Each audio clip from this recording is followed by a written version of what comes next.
Just speaking about waiting for a feeling and making a decision, I just want to finish a conversation we had in the coffee break. Is just, you don't have to wait for the feeling to come and join us for CrossFit. You can just make the choice and come with us.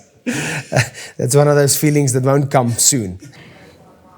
Another point on the generosity is that people might think they're generous. So the guy at the top making a lot of money and he's just blessing everyone left, right and center, but the people working for him or her are seeing none of that. They might be minimum wage workers or minimum wage employees or salaried employees and not really getting any benefit.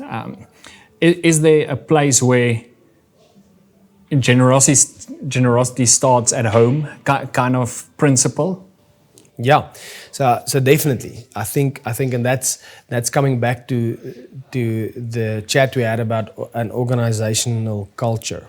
I think whatever you decide in an organization or in your house shouldn't be a decision that's only known by the top. You know, that's why I said that it's a family decision. Hey, you get your wife and your children and you say, listen guys, this is what we're going to do.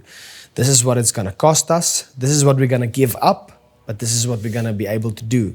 And I think the same happens in our businesses, in our organizations, is when it's a culture, it is known and understood by all that there's an element of what we do that we give away or bless people with. And not just people outside, but also people inside.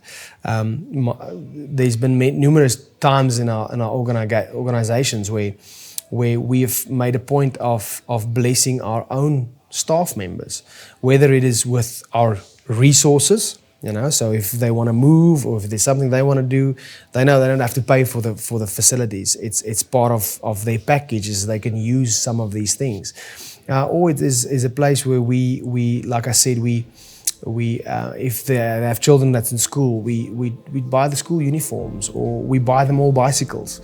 You know, there's got to be places where people understand that I don't just work for a salary, but I'm part of a company that also cares about me, that also will take care of me if there's a massive need.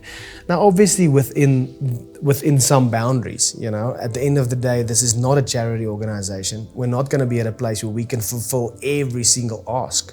You know, it's still a business and it's still, the numbers still need to make sense. And sometimes the best thing I can do for my staff members is say no to some of the requests, because the no means that we can actually go forward and there is still a business left tomorrow.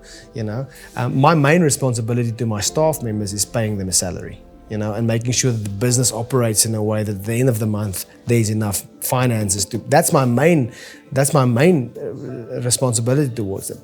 But in that, to also have leeway and say, listen, we're going to be generous and we're going to try and give back. And that's like I said, our managers at all of our sites are not just managers that work for a certain amount. They get profit sharing. So whenever if the company thrives, they thrive.